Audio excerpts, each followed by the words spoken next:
കോഴിക്കോട്ടെ തീപിടുത്തത്തിൽ ഗുരുതര വീഴ്ചയെന്ന് തന്നെയാണ് മനസ്സിലാവുന്നത്. എല്ലാ കെട്ടിടങ്ങളും ഫയർ ഓഡിറ്റ് നടത്തുമെന്നാണ് മേയർ ബീന ഫിലിപ്പ് പറയുന്നത്. സർക്കാർ സംവിധാനങ്ങളുടെ വീഴ്ചയെന്ന് പ്രതിപക്ഷം ആരോപിക്കുന്നു. കോർപ്പറേഷൻ പ്രതിപക്ഷ നേതാവ് KC ശോഭിതയും ഞങ്ങളുടെ പ്രതിനിധി AK അഭിലാഷിനോടൊപ്പമുണ്ട്. AK അഭിലാഷ്, എന്താണ് ശോഭിതയ്ക്കും പ്രതിപക്ഷ നേതാവിനും പറയാനുള്ളത് എന്നുകൂടി നോക്കൂ. ഇതൊക്കെ കൺമുന്നിൽ കണ്ട ചട്ടലംഘനങ്ങളാണ്. ഇതൊന്നും അപ്പോൾ കണ്ടില്ല, ഇപ്പോൾ മാത്രമേ കണ്ടുള്ളൂ എന്ന് പറയുന്ന സമയത്ത് EDയുടെ കാര്യം പറഞ്ഞതുപോലെ എന്തൊക്കെയാണ് അവിടെ നടന്നിട്ടുണ്ടാവുക?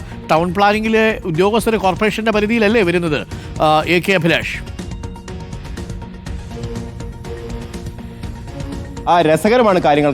കാരണം നേരത്തെ മേയർ പറഞ്ഞ് നമ്മൾ കേട്ടതാണ്. കാരണം ഇതൊന്നും കോർപ്പറേഷന്റെ ശ്രദ്ധയിൽപ്പെട്ടിരുന്നില്ല. അതായത് വർഷങ്ങളായി ഇത്തരത്തിൽ അനധികൃത നിർമ്മാണം നടന്നിരിക്കുന്ന ഒരു സാഹചര്യത്തിൽ അതൊന്നും ശ്രദ്ധയിൽപ്പെട്ടിരുന്നില്ല.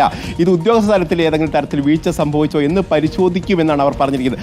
അതേ സമയത്ത് സ്വകാര്യ വ്യക്തികൾ നിർമ്മിക്കുന്ന ഏതെങ്കിലും കെട്ടിടത്തിലൊക്കെ ഓഡിറ്റിങ്ങും അതോടൊപ്പം തന്നെ കൃത്യമായ പരിശോധനകൾ നടത്തുകയും അത് കൃത്യമായി പാലിക്കണമെന്ന് നിർദ്ദേശിക്കുകയും ചെയ്യുന്ന കോർപ്പറേഷന്റെ കെട്ടിടത്തിൽ തന്നെയാണ് ഇത്തരത്തിലുള്ള അനധികൃത നിർമ്മാണം നടന്നിരിക്കുന്നതെന്നാണ്. ഈ കാര്യത്തിൽ കോർപ്പറേഷന്റെ വലിയ വീഴ്ച സംഭവിച്ചു എന്നാണ് പ്രതിപക്ഷ നേതാവായ KC ശോഭിത വ്യക്തമാക്കുകയും ചെയ്തത്. നമുക്ക് ശോഭിതയോട് തന്നെ ചോദിക്കാം, എന്താണ് കോർപ്പറേഷൻ സംഭവിച്ചിരിക്കുന്ന ഈ വീഴ്ച? ശരി, നമ്മളിപ്പോൾ പഴിചാരിയിട്ട് ഞങ്ങൾ ഈ ഇങ്ങനെയുള്ളൊരു അവസരത്തിൽ അവരെ മേൽ പഴിചാരല്ല, പക്ഷേ സ്വയം ഒന്ന് പരിശോധിക്കണം. നമ്മൾ ഇത്ര വലിയ നഗരമധ്യത്തിലുള്ള ഈ ഒരു ഒഫീഷ്യൽ ബസ് സ്റ്റാൻഡിൽ അപകടം നടന്നപ്പോൾ ജനമധ്യത്തിൽ ജനം തന്നെ കാണുകയാണ്. അനധികൃത നിർമ്മാണങ്ങളുടെ അനധികൃതമായി നിർമ്മിച്ച ഷെഡിലാണ് ഏറ്റവും അവസാനം തീ അണയ്ക്കാൻ സാധിച്ചത്. അപ്പം ഞാൻ പറഞ്ഞു വരുന്നത്, ഇത്തരം അനധികൃത നിർമ്മാണങ്ങൾക്ക് നേരെ നമ്മൾ കണ്ണടയ്ക്കുമ്പോഴാണ്. പല തവണ നമ്മൾ കൗൺസിലിൽ ഇത്ര അധികം അനധികൃത കെട്ടിടങ്ങളുടെ കണക്കുകൾ പറയുമ്പോൾ എന്തുകൊണ്ട് അനധികൃത നിർമ്മാണങ്ങളിൽ നമ്മൾ ഇടപെടുന്നില്ല?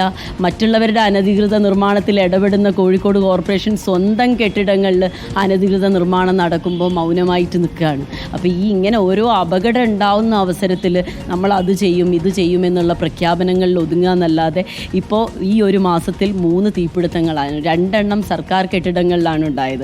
2 എണ്ണത്തിലും കെട്ടിട നിർമ്മാണ ചട്ടങ്ങളുടെ വലിയ രീതിയിലുള്ള വയലേഷൻ ഉണ്ട്. അപ്പോൾ നമ്മൾ സാധാരണക്കാരൻ ഒരു ബിൽഡിംഗ് ഉണ്ടാക്കുമ്പോൾ എല്ലാ ഫയർ സംവിധാനങ്ങളും ഒരുക്കണമെന്ന് ആവശ്യപ്പെടുമ്പോൾ എന്തുകൊണ്ട് നമ്മുടെ കെട്ടിടങ്ങളിൽ അത്തരം പരിശോധനകൾ എന്തുകൊണ്ട് നടക്കുന്നില്ല?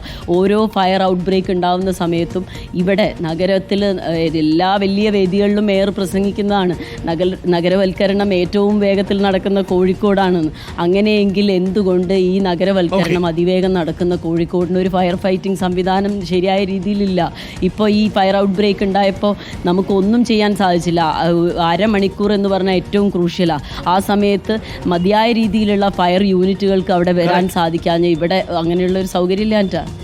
അരുൺ, കഴിഞ്ഞ ഒരു മാസത്തിനിടെ ഉണ്ടായിരിക്കുന്ന അപകടങ്ങൾ നടന്നിരിക്കുന്നത് 2ഉം സർക്കാരിൻ്റെ ഉടമസ്ഥയിലുള്ള കോർപ്പറേഷൻ ഉടമസ്ഥയിലുള്ള കെട്ടിടത്തിലാണ്. അവിടെയാണ് ഇത്തരത്തിൽ ഒരു തരത്തിലുള്ള പരിശോധനകളോ അല്ലെങ്കിൽ ഫയർ ഓഡിറ്റിങ്ങോ നടക്കാത്തതെന്നാണ് അവർ പറയുന്നത്. അത് ഗുരുതരമായ ഒരു കാര്യം തന്നെയാണ്. മെഡിക്കൽ കോളേജിലാണെങ്കിൽ ഇപ്പോൾ കോർപ്പറേഷൻ്റെ ബസ് സ്റ്റാൻഡിലെ കെട്ടിടത്തിൽ സമാനമായ ഒരു സാഹചര്യം ഉണ്ടായിരിക്കുന്നു. ഇതിൽ പ്രധാനമായും കോണികളിലടക്കം ഇത്തരത്തിൽ സാധനങ്ങൾ വെക്കുകയും പുറത്തേക്കോ അകത്തേക്കോ വരാൻ കഴിയാത്ത നിലയിലൊക്കെ സാധാരണക്കാരൻ്റെ വീട്ടിലേക്കൊക്കെ ടൗൺ പ്ലാനിംഗ് ഓഫീസർമാരൊക്കെ വന്നാൽ അവർ എത്ര നിർദ്ദേശങ്ങളാണ് മുന്നോട്ട് വയ്ക്കുന്നത്.